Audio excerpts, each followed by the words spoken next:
Review film Doctor Strange in the Multiverse of Madness ini sedikit mengandung bocoran yang semoga saja enggak mengganggu buat kamu yang belum nonton. Setelah penantian yang cukup panjang, Doctor Strange in the Multiverse of Madness akhirnya rilis di bioskop Indonesia mulai tanggal 5 Mei tahun 2022. Sequel dari Doctor Strange, 2016, ini menjadi salah satu film yang sangat ditunggu oleh banyak orang pada tahun ini. Sebab, film ini akan membuka babak multiverse sesungguhnya dalam MCU. Sinopsis Doctor Strange in the Multiverse of Madness mengisahkan Stephen Strange yang kedatangan tamu dari semesta lain, yaitu America Chavez. Kehadiran America ke semesta Strange yang berada di universe utama MCU adalah untuk meminta bantuan sang superhero.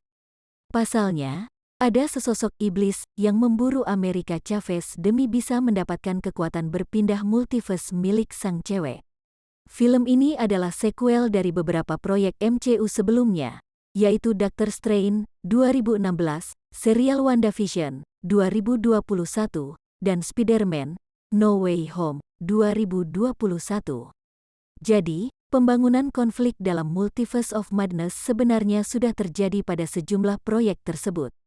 Seharusnya hal ini membuat Multiverse of Madness bisa jadi lebih santai dalam bercerita dengan durasinya yang hanya 2 jam 6 menit.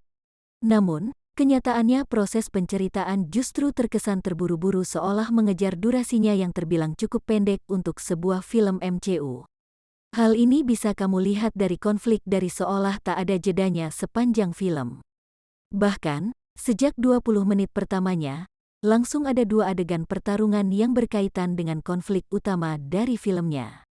Pace yang terburu-buru jugalah yang kemudian membuat ceritanya menjadi kurang spesial.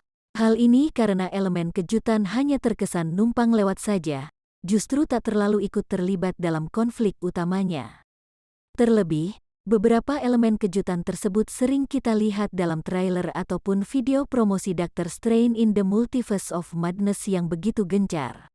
Masalah Pace bercerita dalam film ini tentunya bisa selesai seandainya durasinya lebih panjang.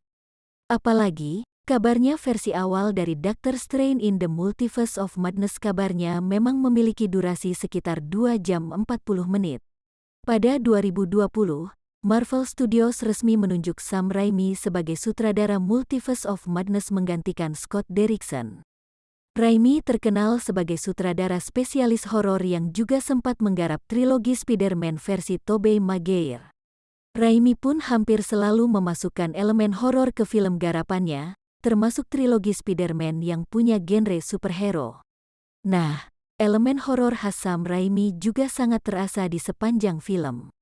Pasalnya, ada banyak momen yang cukup mengerikan untuk sebuah film MCU, dan bahkan ada beberapa adegan jump scare pada film ini.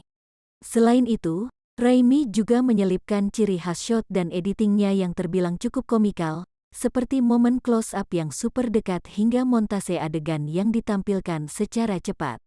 Hal ini terbilang menjadi sebuah warna baru bagi semesta MCU yang selama ini kurang menonjolkan ciri khas dari para sutradaranya. Namun, enggak heran juga kalau sebagian dari kamu menganggap Multiverse of Madness bernuansa sangat berbeda ketimbang sejumlah film lainnya karena gaya penyutradaraan Raimi tersebut. Seluruh pemain dalam film ini berhasil memberikan performa yang baik sebagai karakter masing-masing. Namun, ada satu pemain yang sukses mencuri perhatian penonton, yaitu Elizabeth Olsen sebagai Wanda Maximoff alias Scarlet Witch. Soalnya, dalam film ini kita akhirnya bisa melihat kengerian sesungguhnya dari sang Scarlet Witch. Sosok Scarlet Witch yang kita lihat dalam film ini benar-benar berbeda ketimbang pada proyek MCU sebelumnya, karena lebih ganas dan mengancam. Scarlet Witch dalam film ini bahkan seharusnya membuat Avengers bersyukur karena memilikinya sebagai anggota. Elizabeth Olsen pun berhasil memberikan performa yang apik dalam menghadirkan Scarlet Witch dengan aura yang lebih mengerikan di film ini. Multiverse of Madness tampaknya memang hanya berfokus pada 3 karakter yang punya peran besar pada konfliknya saja. Ketiga karakter itu adalah Stephen Strange, Scarlet Witch, dan juga America Chavez. Sementara itu, sejumlah karakter lainnya dalam film ini selain mereka bertiga seolah terasa disia-siakan. Hal ini bahkan termasuk Wong yang sudah berstatus sebagai Sorcerer Supreme pada semesta MCU. Terlepas dari jabatannya tersebut, sepanjang filmnya Wong justru terkesan sebagai karakter yang kurang berguna dan punya kekuatan yang biasa saja.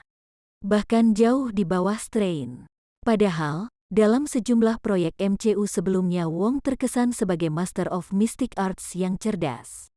Lalu, sejumlah karakter lainnya yang jadi elemen kejutan pada film ini juga terasa cuma menjadi fan service yang sia-sia saja. Memang sih, kehadiran mereka cuma menjadi pengenalan saja dalam semesta MCU. Namun, seharusnya ada cara lain agar penampilan mereka dalam film ini setidaknya lebih berkesan. Bagikan dan share video ini supaya menjadi berita update untuk referensi Anda. Like dan subscribe channel ini supaya bisa berkembang.